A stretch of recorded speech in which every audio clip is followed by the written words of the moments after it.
세상에서 가장 아름다운 여자는 내 이야기가 아니야. 하지만 내 이야기는 그녀 때문에 시작됐어. 폴은 14살이고 무뚝뚝하고 멍청하다.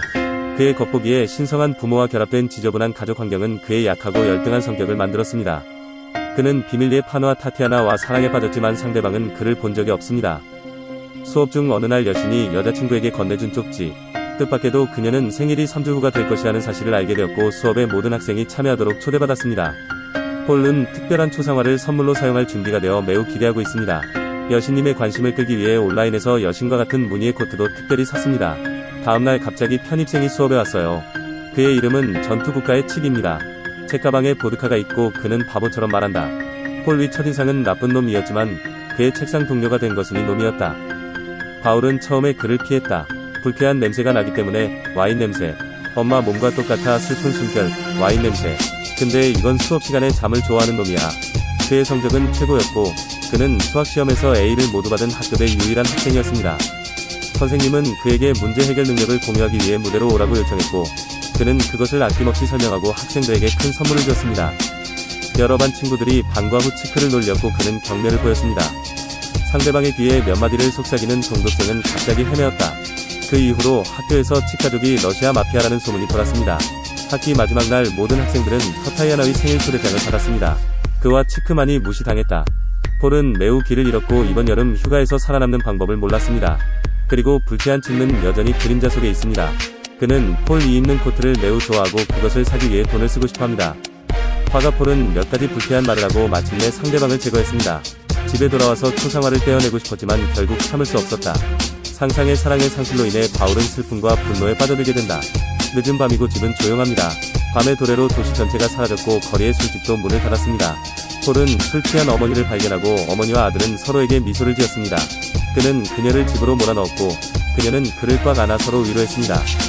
여름 방학 첫날 숙취에서 깨어나지 않은 엄마가 재활시설로 출발. 낯선 사람처럼 차가워진 부부는 우스꽝스럽게 서로에게 작별을 고했다. 그의 어머니가 떠나자마자 그의 아버지는 노골적으로 그의 연인을 데리고 여행을 떠났고 폴을 집에 혼자 남겨두었습니다. 그는 정원에 물총으로 꽃을 뿌려 감정을 발산하는 것에 지루했습니다. 안뜰 밖에 자동차 경적이 있었다. 칙는 도난당한 라다차에 기대어 큰 형처럼 웃고 주변의 태양이 눈부시고 꽃과 식물이 번성합니다. 두 사람이 서로 수다를 떨며 함께 게임을 했다.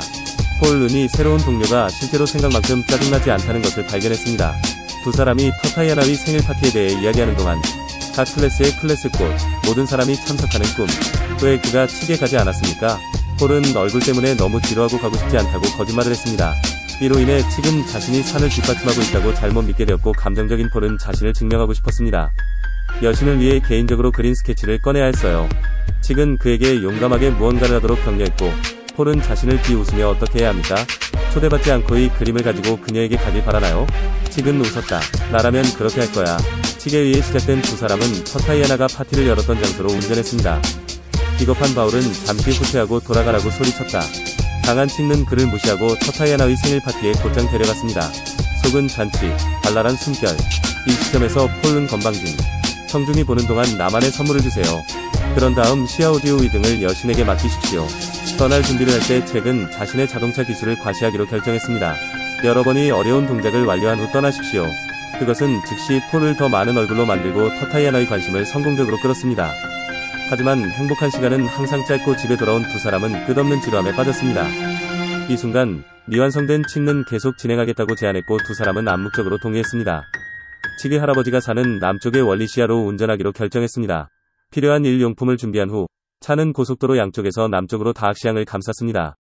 운전 면허증도 없고 지도도 없는 차는 도난당했습니다. 로맨틱한 칙은 전화기를 버리고 외부 세계와의 접촉을 끊는다. 걱정스럽고 겁에 질린 폴은 안전운전을 위해 취하고 꿈꾸던 보드카를 버렸습니다. 클레이 더맨의 아델리나 바이터 워터, 음악 리차드와 함께 칙는 되돌릴 수 없는 고속도로에서 차를 운전했습니다. 그들은 파렴치하고 남쪽으로 갔다. 반나절에 관계없이 오픈, 젊고 비슷한 두 마음으로 지구를 헤매다. 하늘은 길을 따라 놀란 새들로 가득합니다. 도로 양쪽의 녹지는 논 영춘 아래 끝이 없습니다. 폴이 이전에 조금 겁이 났지만 마일리지가 증가하면 그의 족쇄를 제거해 인생은 행복해야 해. 앞은 막 다른 골목이고 칙는 뒤를 돌아보지 않는다는 원칙에 따라 차를 다른 사람의 옥수수밭으로 몰았다. 바울은 옥수수대를 압도하고 그의 이름을 쓰겠다고 제안했습니다. 언젠가는 구글 지도에서 귀하의 행위를 볼 수 있습니다. 차가 옥수수밭을 가로질러 앞에 목초지가 있고 솥대에 의해 막혀 있습니다. 나왔던 농민들이 구토를 했고 양측은 즉시 스릴 넘치는 드래그 레이싱 장면을 시작했습니다. 청춘의 무모함 삶의 두려움도 부럽다는 것을 인정합니다. 여행은 생애 처음이라 미숙 한두 사람은 먹기 위해 멈춰야만 알아차렸다. 병아리는 캔 따개 없이 통조림 식품을 가져왔고 폴은 전자레인지 없이 냉동 피자를 가져왔습니다. 밤이 되자 두 사람은 천천히 회전하는 풍차 아래에서 우주에 대해 이야기하고 있었고 주변은 평화롭고 평화로웠습니다. 그들은 영화, 스타워즈에 대해 이야기하고 특정 행성에서 싸우는 버그 그룹을 상상했습니다. 그럼 어딘가에서 영화가 상영됩니다. 지구상에서 자동차를 훔친 두 아이에 관해서는 모든 버그가 공상과학 영화라고 생각했습니다. 다음날 태양이 빛나고 배가 고파서 두 사람은 음식을 찾기 시작했습니다. 친절한 농민 여성을 만난 근처 마을이 있습니다. 두 사람을 집에서 먹도록 초대하면 농부는 6자녀가 있습니다. 먹기 전에 손을 잡고 함께 기도하도록 가르칠 것입니다. 식사 후에는 아이들이 가장 기대하는 퀴즈 게임도 있습니다. 상은 다양한 크기의 디저트입니다. 그들은 해리포터 영화 시리즈에서 알렉산더 연구선의 이름으로 갔습니다. 농민 여성의 아이는 매번 대답할 수 있습니다. 뺨과 폴은 답을 생각하지 못하고 서로를 바라보며 그러나 아이들은 또한 겸손하고 배려하는 법을 알고 있습니다. 독일 수도가 의도적으로 어디에 있는지에 대한 간단한 질문. 두 사람은 아는 미소로 베를린에 대답했고 마침내 남은 작은 디저트 2개만 먹었습니다. 처음부터 끝까지 아이들의 아빠가 나타나지 않았거나 특별한 모성애가 있어야 행복한 가정이 무엇인지 설명합니다. 여행은 계속되지만 차에 연료가 없습니다. 무면허 운전 중이고 아직 미성년자이기 때문에 급유를 하면 반드시 경찰에 경보를 울릴 것입니다. 길을 잃은 폴은 옆에 주차된 대형 트럭을 보고 갑자기 가스를 훔칠 수 있다고 생각했습니다. 그러나 전제는 호스가 필요하고 두 사람은 버려진 쓰레기장에 왔습니다. 여기서 그들은 멍청하고 가출한 소녀 이사를 만나 그녀는 이복 누이를 찾기 위해 프라하에 갔고 두 사람에게 그녀를 태워달라고 요청했습니다. 하지만 칙는 몸에 있는 불쾌한 냄새를 싫어하고 단호하게 거절했습니다. 밤의 덮개 아래 듀오는 대기압의 존재를 무시했기 때문에 기름을 훔치는 데 실패했습니다. 그들이 아무것도 할 수 없었던 것처럼 뒤따르는 이사는 그들이 기름을 훔치는 것을 도왔습니다. 그 대가로 두 사람은 그녀를 태워주기로 결정했습니다. 다음날 바람은 가볍고 구름은 가볍고 차는 슈프의 강댐에서 멈췄습니다. 세 사람은 비밀리에 잠긴 철문을 넘겨 물속에서 놀고 몸에 묻은 먼지를 씻어냈다. 뜻밖에도 이사가 깨끗이 씻은 후 그녀는 실제로 물가에서 아델리나만큼 아름다웠습니다. 짧은 정차 후 세 사람은 남쪽으로 산길을 따라 계속되었습니다. 가는 길에 관광지를 지나 돌산에 올라 그날 세 사람은 내세에 대해 이야기하며 돌산에서 내려올 때 프라하로 가는 셔틀버스가 있었다. 이사는 폴에게 요금을 빌려 그가 떠날 때 진지하고 급하게 그에게 키스했습니다. 이사는 이별에 익숙해져 하지만 폴에게는 필수 코스로 이별을 경험하지 않았습니다. 나머지 두 명은 길을 계속 이어갔지만 안타깝게도 위험해 보이는 나무다리로 막혔습니다. 후퇴하지 않는다는 원칙에 따라 칙는 물에 거의 썩은 침묵 쪽으로 차를 몰았다. 갑자기 나무다리 한가운데에 있던 침묵들이 물에 씻겨 나갔습니다. 두 사람은 물에 들어가서 떠다니는 침묵을 되찾아 원래 위치에 두어야 했습니다. 그러나 사고가 발생하여 칙의 오른발이 우연히 수중나무에 찔렸습니다. 이것은 폴이 다음 길을 운전해야 함을 의미합니다. 그러나 소심한 폴은 감이 열리지 않았고 칙는 그가 두려워하는 것을 묻습니다. 폴은 자신이 소심하고 지루하다고 말했으므로 터타이아나는 자신을 초대하지 않았습니다. 칙은 내가 너에게 지루하지 않다고 말했다. 그리고 이사에 비해 터타이아나는 멍청한 멍청이. 여자를 싫어해서 알 수 있어. 그는 누구에게도 이 비밀을 말하지 않았습니다. 폴에게 영감을 받아 칙의 지도 아래 스티어링 휠을 잡습니다. 마침내 두려움과 약점을 극복하고 용감하게 첫 발을 내딛습니다. 밤이 되면서 고속도로는 짙은 안개에 가려져 두 사람은 새장에서 날아다니는 새처럼 알레디나 바이 더 워터를 함께 노래합니다. 이때 뱀 모양의 차 앞에 돼지를 실은 트럭이 폴은 약한 성격을 바꾸고 그랜드 세프트 오토를 모방하고 비상차선에서 과감하게 추월하기로 결정했습니다. 트럭 운전사는 다시 차에서 내리고 싶었지만 빠른 속도 때문에 전복되었습니다. 너무 가까웠던 폴도 재빨리 피했지만 여전히 교통사고 발생을 막을 수 없었다. 밤에는 돼지 한 무리가 고속도로에서 칙과 폴은 연석에 앉아 있습니다. 마침내 이 여정은 끝이 납니다. 멀지 않은 곳에서 경찰의 불빛이 번쩍이고 칙는 경찰이 그를 고아원으로 보낼까봐 걱정해서 떠나기로 결정했습니다. 폴은 그 멋진 재킷을 벗고 그에게 주었습니다. 더 말할 필요 없어 밤의 한 문장은 시원해 몸을 돌봐. 칙은 행복하게 입었다가 밤으로 사라져. 공경에 빠진 바울은 분노한 아버지에게 꾸짖었다. 사건 후 아버지는 변호사와 결탁하고 사고에 대한 모든 책임을 탈출하는 칙에게 돌릴 준비를 했다. 책임을 지는 법을 배운 바울은 아버지의 명령을 어기고 일어서서 진실을 전하기로 결정했습니다. 미성년자로서 그는 1개월의 지역사회 봉사를 선고받았습니다. 코트를 나온 후 분노한 아버지가 뛰쳐나와 멋진 펀치를. 얼마 지나지 않아 아버지는 애인과 함께 집을 떠나. 그는 그를 지키지 않았지만 안심했습니다. 엄마는 아버지가 짓기 위해 많은 돈을 썼던 모든 것을 수영장에 던졌습니다. 그런 다음 그는 물에 빠졌고 바울은 그 뒤를 따랐습니다. 물에서 마시는 것이 허용되고 춤을 추는 것은 땅에서 할 필요가 없다는 것을 처음으로 알았습니다.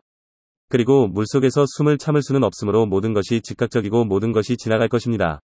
여름 방학이 끝났고 폴은 학교에 가는 길에 경찰에 의해 제지되었습니다.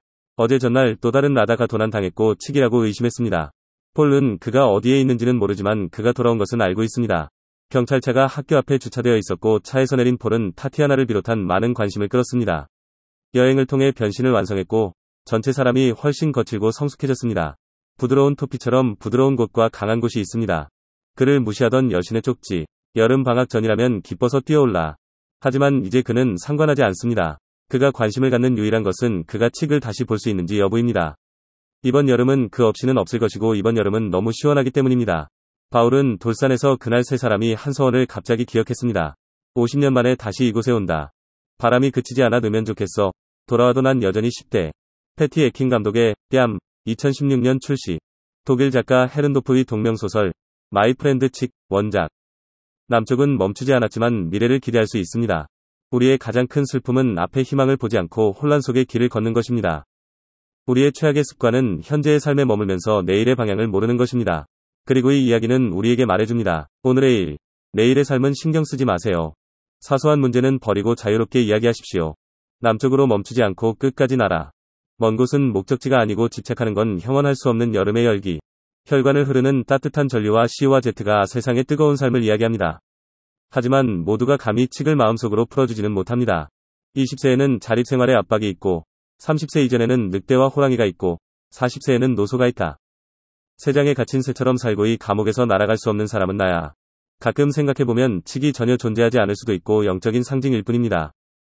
탈출을 상징하고 반란을 상징합니다. 약하고 소심한 자에 대한 승리를 상징합니다. 사실 칙 이되기 위해 모든 것을 포기하거나 여행을 떠날 필요는 없습니다. 낭만적인 물춤 단계, 와인잔을 만날 필요가 없으며 부서진 꿈의 소리를 들을 필요가 없습니다. 검을 들고 세상을 가는 꿈이든 새 옷을 입은 성난말이든 사실 우리 진지한 삶의 모든 순간은 평범한 해의 황금기. 당신의 시간을 살며 당신의 젊음을 살립니다. 열심히 일하고 용기를 가지고 영원히 전진하세요. 광야의 새, 태양의 꽃처럼 활력을 자유롭게 발산. 니에츠셰는 한때 삶을 다룰 때 우리는 대담해져야 한다고 말했습니다. 너도 나도 칙은 아니지만 인생의 반만 달아나 10대 때 돌아왔으면 좋겠어. 좋아요. 저는 다바이 리우입니다. 다음 주 목요일에 뵙겠습니다.